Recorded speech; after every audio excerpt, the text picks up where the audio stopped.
이 상담가들이 가장 많이 받고 있는 상담이 있습니다. 이 상담 내용이 있는데 그것이 무엇이냐면 두려움에 대한 상담입니다. 건강과 또한 재정 문제 아니면 또한 사랑하는 사람을 잃을까봐 두려워하는 그러한 두려움에 대해서 이 상담가들한테 상담을 그렇게 받는다라고 합니다. 결론적으로는 이 사람들의 인생 가운데 자신의 삶 가운데 있는 모든 것들에 대해서 두려움을 느낀다는 것입니다. 그런데 문제는 이 두려운 감정을 느끼는 것이 우리의 삶에 영향을 끼친다는 것이 문제인 것이지요. 두려움을 느끼게 되면 모든 일에 소극적이게 됩니다. 우리가 두려움을 느낄 때 많이 소극적이게 변하는 것을 우리는 느낍니다. 한 발만 앞에 나서기만 하면은 모든 것을 뚫고 나갈 수 있는 그런 원동력이 되는데 그 한 발짝을 내딛는 것이 너무 어렵다 보니까 자꾸만 이제 이 소극적인 태도가 더 소극적이게 변하게 되는 것입니다. 우리의 정신과 육체는 또한 연결되어 있습니다. 그래서 과연 내가 저 일을 잘할 수 있을까? 라는 두려움을 느끼게 되면 우리의 생각이 부정적으로 변하게 되고 어떤 일을 해야 함에도 많이 주저하게 되고 또한 설상 그 일을 한다 해도 극심한 스트레스에 시달리게 됩니다. 예를 들어서 우리가 이제 안식일 학교 시간에 무슨 순서를 맡아서 강단 앞에 딱 섰을 때 보면 그 순서들 맡은 분들이 대부분 이제 기도할 때 보면은 막 떨고 이렇게 하시더라고요. 기도를 하거나 아니면 이제 순서를 맡아서 할 때 보면은 많이 두려워하시고 많이 떨고 하십니다. 때론 대중 앞에 누군가에게 말을 하는 것이 그렇게 두렵습니다. 저도 이제 전도사긴 하지만 처음에 출석했던 교회에서 처음으로 이제 설교를 하고 했을 때에는 그만큼 이게 너무나 많이 떨리더라고요.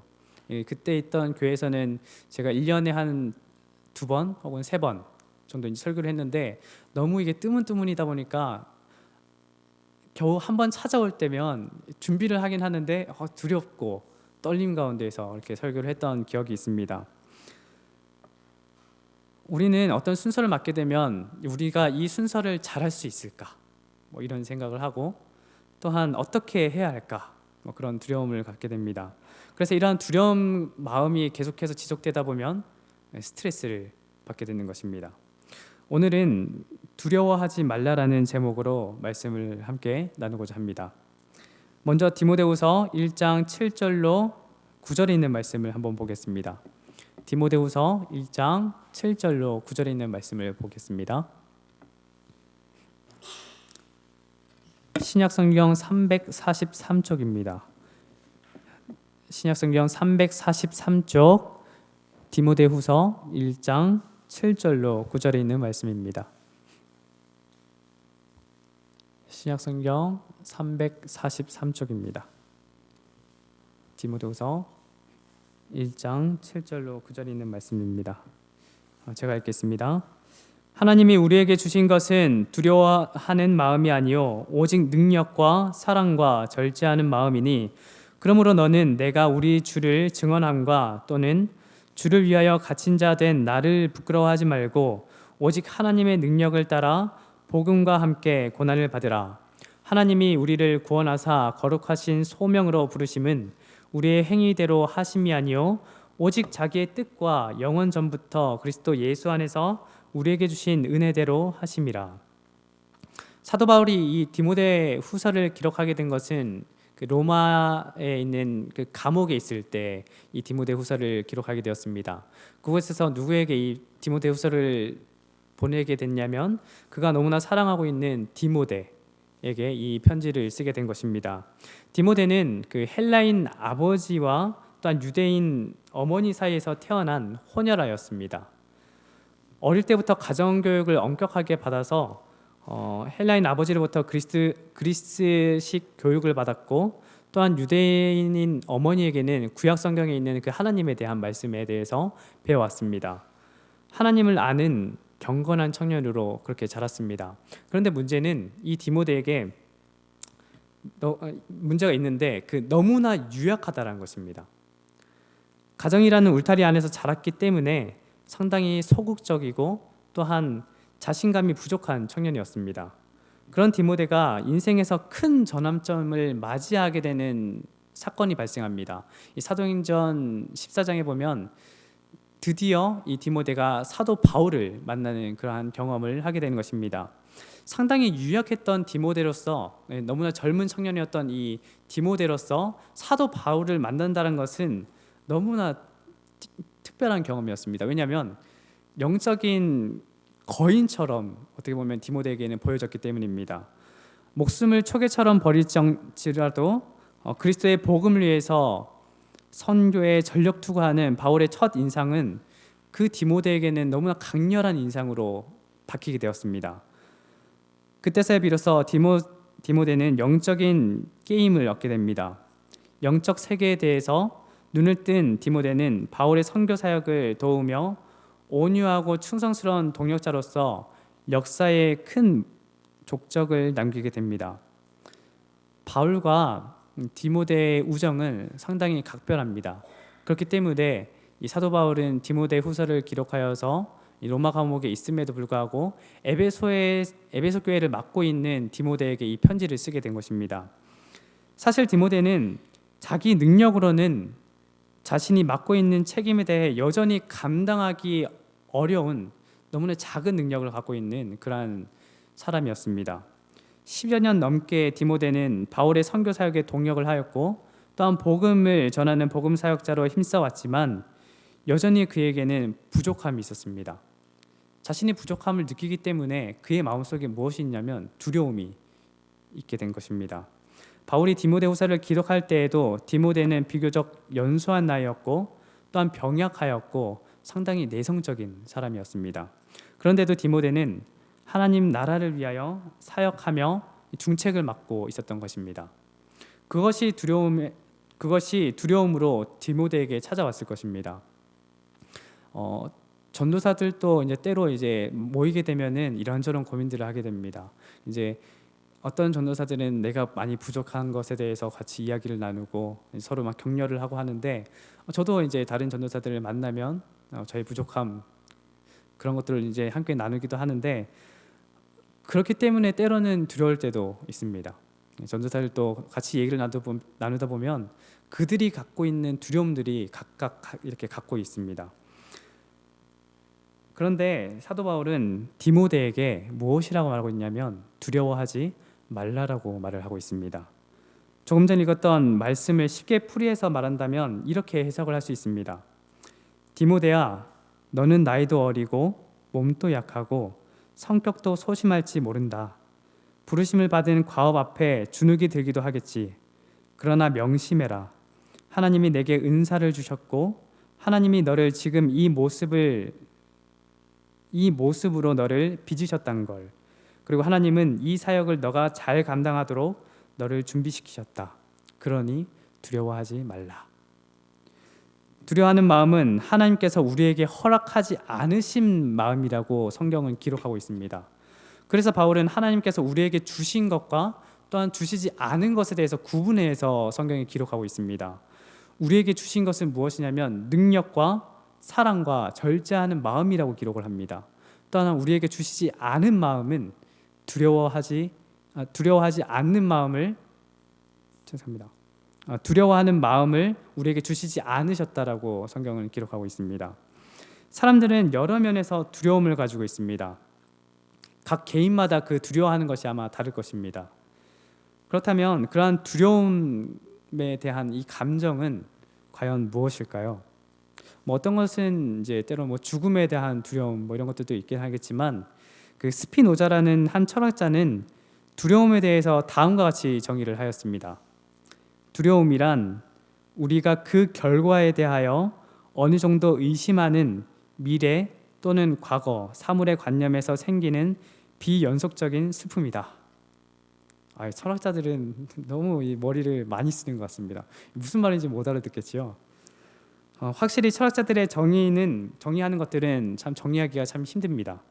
쉽게 말하면 이런 것입니다. 사람들은 한 번 이상 실패를 경험하고 실패하는 것을 갖게 된다는 것입니다. 그런데 이러한 과거의 아프고 실패한 추억은 우리의 생각에까지 또한 영향을 끼친다는 것입니다. 과거의 실패가 미래에도 계속될 것이다라는 생각을 하는 것입니다. 바로 두려움은 우리의 내면에서 발생해서 우리의 모든 것을 지배하게 된다는 것입니다. 또한 불확실한 미래는 우리가 무엇을 해야 할지 두려워하게 한다는 것입니다. 과연 내가 시험 공부를 열심히 하면 합격할 수 있을까? 내가 지금 이렇게 살아도 되는 것일까? 하는 마음속 생각이 두려움이라고 이 철학자는 말하고 있는 것입니다. 즉 과거가 행복한 사람은 그 과거가 미래에 영향을 주어서 좋은 열매들을 맺게 되고, 과거가 또한 불행했던 사람은 그 과거가 미래에도 안 좋은 영향을 끼칠 수 있다는 것에 대해서 이 두려움을 정의를 하면서 얘기를 하는 것입니다. 두려움은 두 가지 요소로 구성되어 있습니다. 과거의 아픈 기억과 또한 미래의 불확실성. 이 두 가지 요소가 우리가 두려움을 느끼게 만드는 것이라고 스피노자는 그렇게 말하고 있습니다. 두려움이 우리의 마음만 영향을 끼치는데 그치면 문제가 없습니다. 그러나 두려움은 우리의 인체, 우리의 신체에까지도 영향을 끼칩니다. 즉 두려움이란 감정은 예수님께서 우리에게 주신 생명에까지도 영향을 끼치게 합니다. 헤롤라인 리프라는 박사는 우리가 두려움을 느끼게 되면 우리 몸속에 1400가지 이상의 육체적, 화학적 반응을 촉진을 하고 또한 30가지 이상의 호르몬 신경 전달 물질을 분비시켜서 모든 스트레스의 근원이 된다라고 이렇게 말을 하고 있습니다. 즉 우리가 두려움을 느끼게 되면 스트레스를 받게 되고 우리 몸에는 독한 화학 물질들로 가득 차게 된다는 것입니다. 이 상태가 장기간 지속되면 우리의 몸은 당연히 쇠약해질 수밖에 없는 상태로 놓여지게 되는 것입니다. 미국에서 실제로 있었던 사건입니다. 찰스 보덱이라는 사람이 있었는데 그는 이제 사냥을 하다가 여러 번 진드기에 물리고 하였습니다. 근데 이 1980년대 말에는 이 진드기에 물려서 몸의 여러 기관에 질병을 일으키는 감염 질환인 라임병이라고 하는 것이 유행했다라고 합니다. 방송에서 계속해서 이 라임병에 대해서 경고를 하는 이런 영상을 틀어주고 그렇게 하다 보니까 보덱이라는 사람은 자신이 이 진드기에 물렸다고 했잖아요. 그래서 또 자신이 봤을 땐 비슷한 증상인 것 같이 이렇게 느껴지다 보니까 나는 라임병에 걸렸을지도 모르겠다 이렇게 생각을 하게 됩니다. 그리고 그것뿐만 아니라 자신의 아내도 이 진드기에 물려서 라임병에 걸렸을 것이다 이렇게 생각을 하게 됩니다. 그렇게 이제 계속해서 생각을 하기 때문에 나중에 병원을 찾게 됩니다. 근데 이 병원을 이제 병원을 간 다음에 이 의사가 무엇이라고 하냐면 당신은 라임병에 걸리지 않았습니다. 이렇게 얘기를 합니다. 그렇게 확신 있게 의사가 얘기를 했는데 이 사람은 어떻게 반응하냐면 계속해서 두려워하는 것입니다. 나는 라임병에 걸렸다. 그리고 내 아내도 라임병에 걸려 있다. 근데 이 사람이 어떻게 하게 되냐면 자신의 갖고 있는 이 엽총을 가지고 자신의 아내를 총으로 쏴 죽여버립니다. 그리고는 자신도 그 총으로 자살을 하게 됩니다.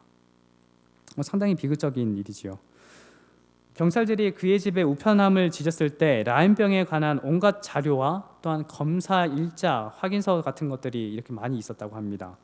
이처럼 두려움이란 감정은 때론 예수님께서 우리에게 주신 생명을 이처럼 갉아먹게 되는 일들도 일어나게 만듭니다. 그런데 실질적으로 우리가 두려워하지 말아야 할 이유가 있습니다. 여러 이제 두려워하지 말아야 되는 그런 것에 대해서 얘기하겠지만 창세기 3장 8절로 10절에 있는 말씀을 보겠습니다. 창세기 3장 8절로 10절에 있는 말씀입니다. 창세기 3장 8절로 10절에 있는 말씀입니다.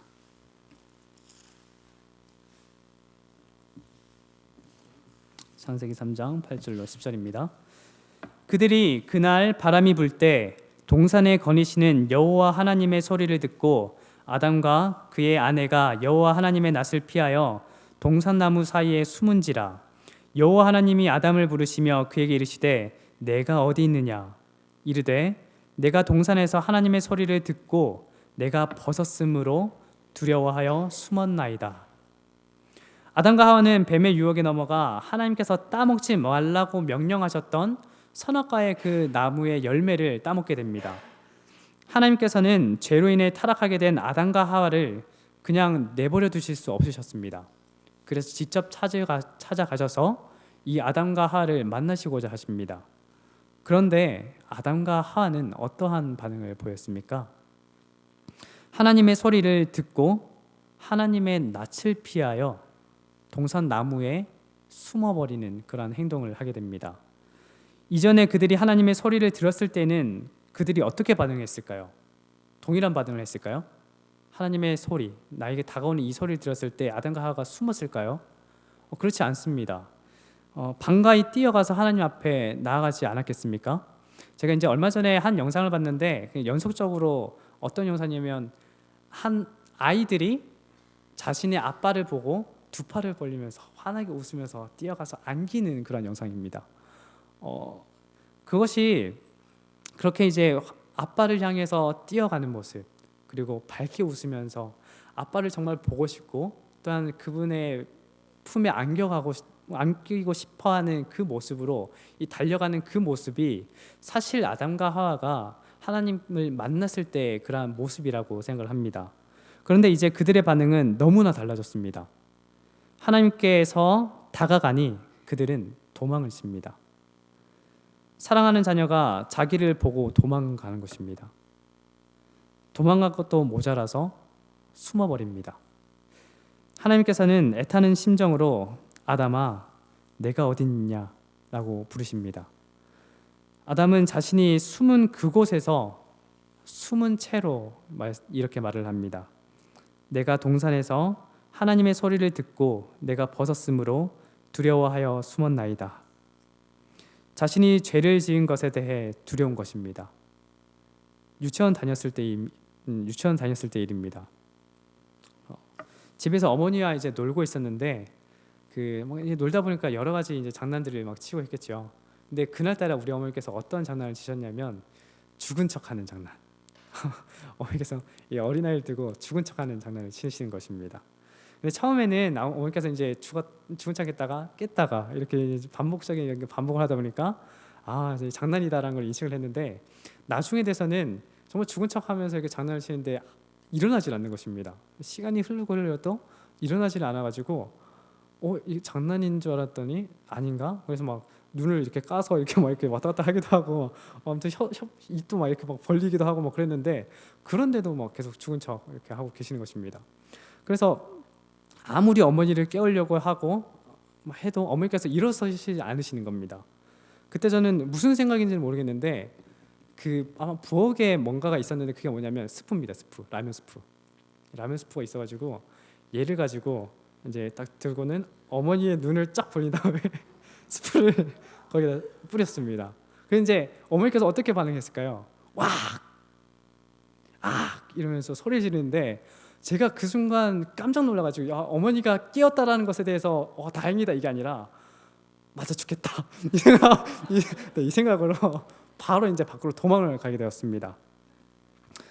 어린 나이에 도망가봤자 뭐 어디로 도망갔겠습니까? 이제 잘 놀고 있던 평상시에 놀았던 이 놀이터로 가게 됐는데 그곳에서도 혹시나 어머니가 그쪽으로 지나가지 않을까 막 안 보이는 곳에 막 숨어서 놀이터에 이렇게 있었습니다. 근데 이제 시간이 지나다 보니까 이제 점점 날이 어두워지거든요. 근데 어린 마음이다 보니까 날이 어두워지면 이게 더 두려운 것입니다. 아예 그냥 가서 혼나자. 그래서 이제 집에 찾아갔는데 어머니께서 저를 혼내셨을까요? 저는 엄청 저를 혼내실 줄 알았는데 막상 갔는데 어머니는 마치 그런 일이 없었다는 것처럼 그냥 이제 지금 왔어? 이러면서 그러는 것입니다. 그렇게 저희 어머니는 평상시처럼 저를 기다려 주셨습니다. 근데 이것을 제가 말씀드린 것은 무엇이냐면 제가 두려워했던 것은 제 마음속에 있던 두려움이었지 어머니께서 나를 사랑하지 않으시는 것도 아니고 뭐 그런 강하게 혼내시려고 했던 건 아니었다는 것입니다. 그런데 아담은 두려워하였습니다. 누구를 두려워했냐면 하나님을 두려워하였습니다. 이 일을 통해 우리는 두려워하는 마음이 갖는 특징 또는 문제들을 보게 됩니다. 특별히 신앙적인 면에서 문제들을 보게 되는데 첫째로 두려움은 하나님께로 나아가는 데 방해거리가 됩니다. 아담이 숨었을 때 하나님의 소리를 듣고 그분을 맞이하러 나갔습니까? 네, 숨어 있었다라고 얘기했죠. 마땅히 하나님께 나아가야 할 사람이 하나님께 나아가지 못하는 것입니다. 하나님께서 바라시는 것은 무엇이냐면 이 아담이 숨어 있지 않고 나를 대면하는 것을 원하고 만나는 것을 원하는데, 그것이 아니라 내가 두려우니까 하나님을 만나지 않는 것입니다. 또한 베드로가 바다 위를 걸었던 사건 기억 다들 아실 것입니다. 베드로가 예수님께로 나아가기 위하여 예수님의 말씀에 의지하여 발을 내딛어서 바다를 건넜는데, 이 바다가 휘몰아치는 그런 모습을 보고 어떻게 하냐면 두려워하여서 물에 빠지게 되었습니다. 베드로가 가졌던 두려움, 그 순간에 가졌던 이 두려움이 어떻게 됐냐면 예수님께로 다가갈 수 있었던 그 발걸음을 멈추게 하였습니다. 이처럼 우리가 가진 두려움은 주님께로 나아가는 우리의 발걸음에 마치 함정이 되어서 주님께로 나아가지 못하게 만드는 것입니다. 하나님께로 나아가지 못합니다. 사랑하는 자녀가 자기에게로 오지 않습니다. 하나님의 마음이 얼마나 아프겠습니까? 둘째로, 두려움은 하나님의 품성을 왜곡하게 그렇게 해석하게 만듭니다. 제가 어머니의 눈에 스프를 뿌리고 도망간 것은 두려워서 그렇게 도망갔다고 했는데, 아담이 왜 하나님을 피하여 숨었을까요? 벗었음을 두려워하였다고 말하지만 어떻게 보면 하나님의 품성을 왜곡되게 알았기 때문에 그렇게 숨어있지는 않았을까라는 생각을 합니다. 요한일서 4장 18절에는 이렇게 기록을 합니다. 요한일서 4장 18절입니다. 요한일서 4장 18절입니다.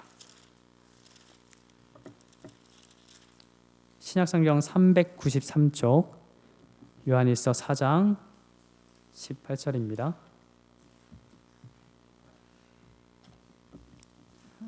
요한일서 4장 18절. 사랑 안에 두려움이 없고 온전한 사랑이 두려움을 내쫓나니 두려움에는 형벌이 있음이라. 두려워하는 자는 사랑 안에서 온전히 이루지 못하였느니라. 두려워하는 마음을 지배하는 자에게 하나님의 사랑은 온전히 보여지지 않습니다. 하나님의 품성이 왜곡되게 보여지는 것입니다. 마치 하나님께서는 나를 혼내실 것처럼 이렇게 보게 되는 것입니다. 그런데 하나님은 그러한 분이 아니십니다. 하나님께서 그 아담과 하와를 찾아갔을 때에는 사랑하는 마음으로 그들을 찾아간 것이지, 그리고 또한 그들을 보면서 안타까운 마음으로 찾아간 것이지, 그들을 어떻게 강하게 징계하거나 뭐 이렇게 크게 혼내려고 하는 것이 아니라 정말 사랑하는 마음으로서 그렇게 나간 것입니다. 마지막으로 두려움은 하나님께서 계신 것과 그분의 약속을 믿지 못하게 만듭니다. 바울이 왜 디모데에게 두려워하지 말라고 말했을까요? 만일 디모데가 두려움을 가지고 하나님의 사업을 한다면 그 어떤 결과도 이루지 못합니다. 왜냐? 하나님을 전적으로 믿고 의지하지 못하기 때문입니다. 하나님을 의지하지 못하는데 하나님의 사업을 할 수 있을까요? 디모데가 두려움을 갖고 있다면 아무리 하나님의 사업을 맡아서 뭔가를 하려고 해도 진전은 아마 없을 것입니다. 성경은 두려워하지 말라는 말씀과 더불어 하나님께서 계속해서 약속하시는 분이심을 우리는 보게 됩니다. 많은 분들이 좋아하는 선구 가운데 이사야서 41장 10절에 있는 말씀은 이렇게 기록을 하고 있죠. 두려워하지 말라, 내가 너와 함께함이라. 놀라지 말라, 나는 내 하나님이 됨이라. 내가 너를 굳세게 하리라. 참으로 너를 도와주리라. 참으로 나의 의로운 오른손으로 너를 붙들리라. 무엇이라고 말합니까? 여호와 하나님께서 두려워하지 말라고 말씀을 하십니다. 두려워하지 말아야 할 이유가 무엇입니까? 내가 너와 함께 하기 때문에 두려워하지 말라라는 것입니다. 또한 출애굽기 14장 13절 또한 14절에는 이렇게 기록하고 있습니다. 제가 읽도록 하겠습니다. 출애굽기 14장 13, 14절입니다. 모세가 백성에게 이르되 너희는 두려워하지 말고 가만히 서서 여호와께서 오늘 너희를 위하여 행하시는 구원을 보라. 너희가 오늘 본 애굽 사람을 영원히 다시 보지 아니하리라. 여호와께서 너희를 위하여 싸우시리니 너희는 가만히 있을지니라. 홍해 앞에 두려워 떠는 이스라엘 백성에게 모세가 무엇이라고 말합니까? 또한 두려워하지 말라라고 말을 합니다. 왜냐하면 하나님께서 그들을 위하여 구원을 베푸실 것이고 또한 하나님께서 그들을 위하여 친히 싸우실 것이라고 말씀을 하시기 때문입니다. 우리가 만일 두려움 가운데 우리를 둔다면 우리는 하나님께서 우리와 함께 하신다는 약속을 믿지 못하는 가운데 살고 있는 것입니다. 만약에 우리가 계속해서 두려워한다면 하나님을 전적으로 믿는 것이 아닙니다. 우리가 두려워한다면 하나님을 전적으로 의지하는 것이 아닙니다.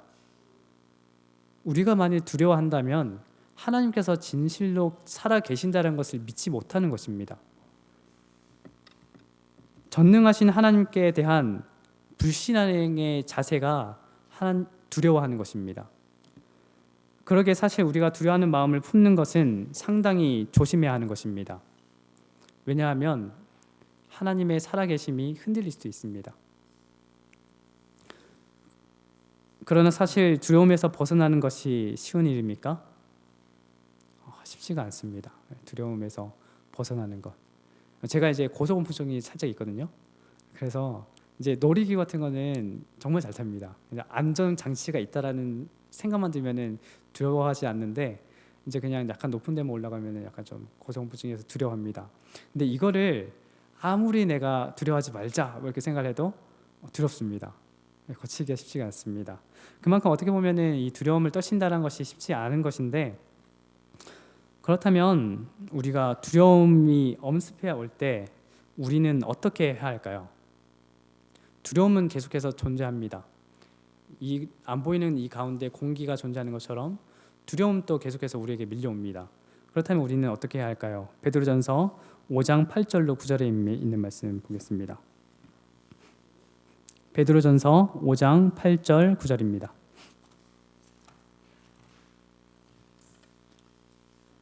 베드로전서 5장 8절로 9절입니다.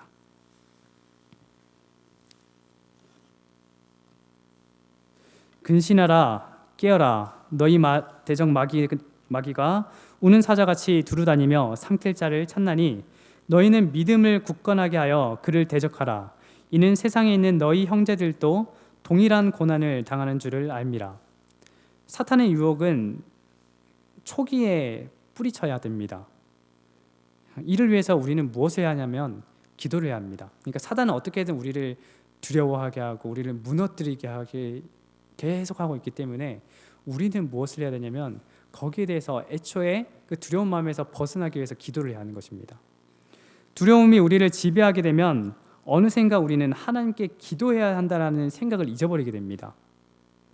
왜냐하면 두려움에 너무나 골똘한 나머지 하나님을 잊어버리게 되는 것이기 때문입니다. 다른 것에 집중하느라고, 내 두려움에 집중하느라고. 그래서 두려운 생각이 들 때마다 우리는 기도하는 습관을 가지는 것이 상당히 중요합니다. 기도해야 합니다. 또한 하나님을 의지해야 합니다. 두려움을 느끼는 순간 우리는 즉시 기도할 수 있도록 기도하는 습관을 길러야 하는 것입니다. 우리 하나님께서는 우리의 기도를 들어주시기 때문입니다. 하나님께서 두려워하는 우리를 보시면서 가만히 계실까요? 이것만 생각해봐도 압니다.